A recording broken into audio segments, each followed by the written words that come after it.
إبراهيم عليه السلام في أبيه من الصالحين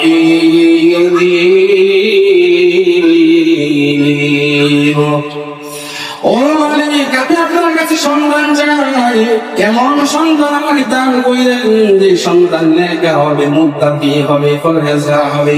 এমন সন্তান আমাকে দিয়েন না যে সন্তানের কারণে মা বাবার মুখ খোলা যাবে, যে সন্তানের কারণে বাবার জাহাজে ডুবতে হবে।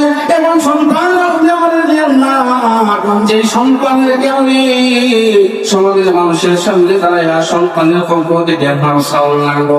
এমন সন্তান আমাদের দিয়েন না, এমন সন্তান দেওয়ার চাইতে না দেওয়াই বালা।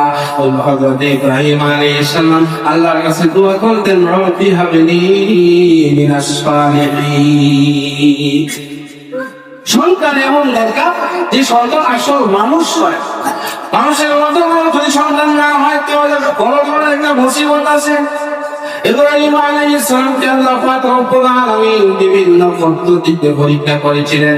এর মধ্যে একটা পরীক্ষা হলো সন্তানকে কুরবানি করার হুকুম দিয়েছিলেন।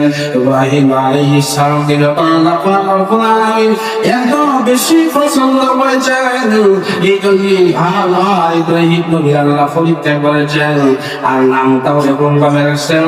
আল্লাহ পাক রব্বুল আলামিন কোরআন কারীমের মধ্যে আয়াত নাযিল কইরা ইব্রাহিম ভাইয়ের আল্লাহ বন্ধু বলেছেন, এই আল্লাহ কোরআনে জানায় দিয়েছেন। সুবহানাল্লাহ। আল্লাহ নবী মুহাম্মদ রাসূলুল্লাহ সাল্লাল্লাহু আলাইহি ওয়াসাল্লাম বলবেন, আসলে কঠিন মুসিবতের দিনে আল্লাহ যখন নাকি বিচারের আসনে আসীন হবেন, বিচারের যে বসবেন, তখন কিন্তু আল্লাহ একটা খেয়াল রাখো বান্দা বান্দীদেরকে কোন ভাবে মাফ করে দেওয়া যায়। কিভাবে মাফ করে দেওয়া যায়, কিভাবে কি করা যায় কথা হয়, মাফ করে দেওয়া যায়। তার কারণ কি? আল্লাহ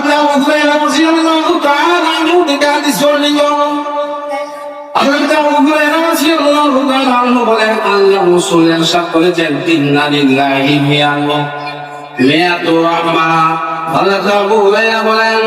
আল্লাহ নবী বর্ণনা করেছেন আল্লাহর কাছে 100 রহমত আছে।